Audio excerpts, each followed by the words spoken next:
Jom kita bincang sesuatu yang sangat menarik hari ini. Pernah tak kita terfikir, apa sebenarnya maksud menjadi orang yang betul-betul bijak? Sebahagian besar daripada kita mungkin rasa ia tentang segulung ijazah atau pencapaian tinggi di atas kertas. Tapi sebenarnya, tidak. Assalamualaikum dan selamat datang ke channel Hilmi Here.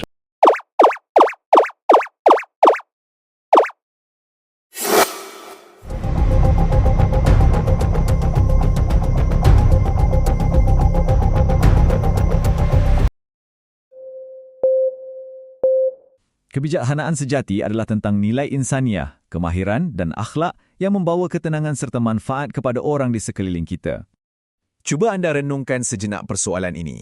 Adakah pencapaian yang hebat bermaksud anda benar-benar bijak? Kalau kita perhatikan kehidupan seharian yang sibuk ni kan, orang selalunya akan lupa apa harta material yang kita ada. Tapi, percaya cakap saya, mereka akan sentiasa ingat adakah sikap kita ni membuatkan mereka rasa dihargai atau sebaliknya, rasa terluka. Inilah tahap kebijaksanaan yang paling dalam yang kita nak teroka. Untuk mudahkan pemahaman kita, mari saya kongsikan satu cerita yang cukup indah. Bayangkan seorang anak yang datang berjumpa ibunya. Anak ni rasa sangat penat, rebah dan betul-betul tewas dengan ujian hidup. Dia luahkan rasa kecewa tu dan kata, "Ibu, saya dah penat sangat. Saya rasa macam nak putus asa dan dah gagal nak teruskan hidup."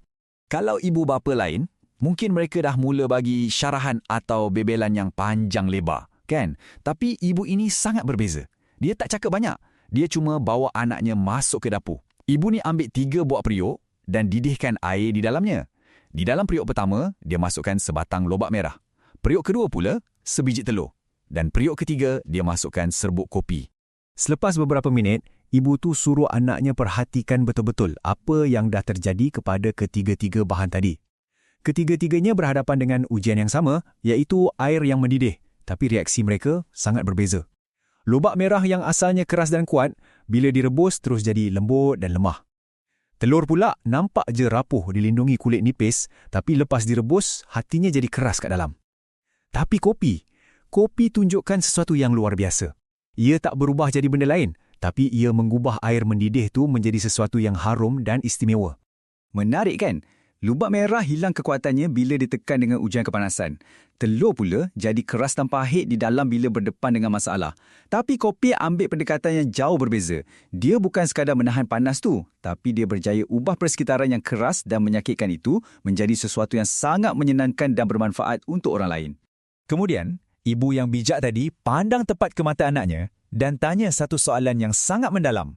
Bila berhadapan dengan air mendidih, atau maksudnya kesusahan dan ujian dalam hidup ni, anda nak jadi yang mana satu? Adakah anda terus hilang semangat macam lobak merah? Jadi keras hati dan pahit macam telur? Atau anda nak jadi semakin matang dan bawa ketenangan kepada orang lain macam kopi? Kisah ni sebenarnya nak beritahu kita satu perkara yang sangat penting. Nilai sebenar diri kita dinilai melalui perwatakan dan cara kita melayan orang lain. Kalau kita biarkan tekanan hidup buat kita membenci atau melukakan orang lain, kita secara automatik jadi pembawa tenaga negatif. Kita sepatutnya nak jadi pembina suasana yang positif, kan? Dan sebab itulah kenapa minda dan sikap kita ni sangat penting. Kadang-kadang kita tak sedar pun yang sikap kita ni sebenarnya bawa kesan rantaian yang sangat besar. Apa yang kita buat akan memberi impak secara langsung kepada kerjaya, kepimpinan, tahap produktiviti, hubungan kekeluargaan, persahabatan dan yang paling penting, masa depan anak-anak kita. Kitalah role model mereka setiap masa. Sekarang kita masuk ke bahagian yang lebih praktikal, 5 ciri individu berpengaruh dan bagaimana kita nak amalkan minda kopi ni. Mari kita selami bagaimana nak jadikan prinsip kopi tadi sebagai realiti dalam hidup kita. Ya, ada tepat 5 ciri penting yang kita semua boleh dan patut pupuk dalam diri kita supaya kita mampu tukar apa jua kesukaran menjadi peluang untuk membina orang sekeliling kita. Jom kita tengok satu persatu. Ciri yang pertama sudah semestinya sikap positif. Kenapa ini nombor 1? Kerana sikap inilah yang akan tolong kita nampak peluang-peluang berharga yang tersembunyi di sebalik apa jua kesusahan yang melanda. Tapi ingat ya, bersikap positif ni bukannya bermaksud hidup anda tu sempurna tanpa sebarang masalah. Bukan macam tu. Ia bermaksud anda buat pilihan secara sedar untuk fokus kepada pemikiran yang baik. Sebabnya mudah je. Pemikiran yang baik akan lahirkan tindakan yang baik. Dan tindakan yang baik inilah yang akan bawa kita kepada pencapaian yang luar biasa hebat. Ciri yang kedua pula ialah semangat atau Enthusiasm. Semangat ni ibarat tenaga dalaman, macam bateri yang terus hidupkan dan beri nyawa kepada setiap tindakan yang kita buat. Kalau kita kaji psikologi kejayaan sekalipun, orang yang bersemangat ni secara semula jadinya sangat mudah mempengaruhi dan beri inspirasi pada orang lain. Betul kata pepatah, semangat yang ikhlas ni mampu buatkan kerja yang paling bosan dan biasa-biasa pun terasa betul-betul luar biasa. Ia bawa magic tersendiri. Seterusnya, ciri yang ketiga, berusaha dengan keyakinan diri. Tapi ada satu poin penting kat sini. Keyakinan diri ni tak datang daripada rekod kita asyik menang memanjang dan tak pernah gagal. Sama sekali tidak. Orang yang betul-betul yakin sebenarnya tak pernah takut nak cuba benda baru. Kenapa? Sebab mereka tahu keyakinan sejati itu hanya dibina bila kita mampu berdiri teguh semula selepas jatuh tersungkur. Mereka anggap setiap usaha dan percubaan, tak kira gagal atau berjaya, sebagai satu pengajaran yang sangat bernilai. Ciri keempat, pastikan anda sentiasa bergaul dan dikelilingi oleh orang-orang yang positif dan berjaya. Persoalannya, kenapa ini penting? Sebab lingkaran sosial kita ni, kawan-kawan yang kita lepak setiap hari, ada kuasa yang sangat kuat untuk corakkan cara kita berfikir dan bertindak. Cuba bayangkan macam ni. Kalau hari-hari anda lepak dengan orang yang asyik mengeluh je, lama-kelamaan anda pun akan ditarik menjadi lemah dan negatif macam mereka. Tapi cuba anda dekatkan diri dengan orang-orang yang sentiasa membina, berilmu dan positif, secara automatik, tahap dan kualiti hidup anda juga akan melonjak naik ke tahap yang jauh lebih baik. Dan kita sampai ke ciri yang kelima dan terakhir, penyesuaian diri.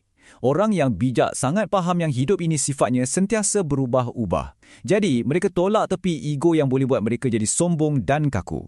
Maksudnya, kita mesti sentiasa bersedia untuk belajar harmoni dan menyesuaikan diri dengan apa jua cabaran, tempat, manusia atau keadaan baru di sekeliling kita. Dan yang paling penting, kita buat semua ni tanpa menggadai sedikit pun prinsip asas peribadi kita. Kita kekal teguh, tapi fleksibel. Dan ini membawa kita kepada bahagian terakhir, prinsip kopi, menyatukan semuanya. Bila kita gabungkan kelima-lima ciri hebat tadi, kita sebenarnya kembali kepada intipati utama cerita ibu dan anak tadi. Matlamat paling besar dalam hidup kita bukanlah sekadar nak capai kehebatan untuk diri kita sendiri sahaja. Jangan jadi manusia hebat untuk diri sendiri je. Jadilah seperti kopi. Matlamat kita adalah nak sentiasa jadi sumber manfaat, ketenangan dan kebaikan untuk semua orang di sekeliling kita, waima ketika keadaan persekitaran itu sangat panas dan menyesakkan.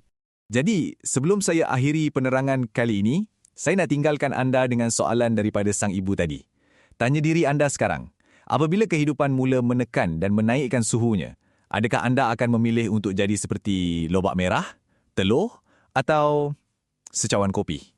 Fikirkanlah dengan mendalam, kerana manusia yang paling bernilai bukanlah mereka yang hidup tanpa sebarang masalah atau rintangan. Sebaliknya, ia adalah mereka yang mampu mengubah segala kesusahan tu menjadi satu kekuatan luar biasa untuk terus membantu orang lain. Pengaruh dan kebijaksanaan yang sejati adalah milik mereka yang sedia menjadi kopi, yang mengubah suasana dan memberi inspirasi kepada dunia. Adakah anda bersedia untuk alihkan minda anda hari ini?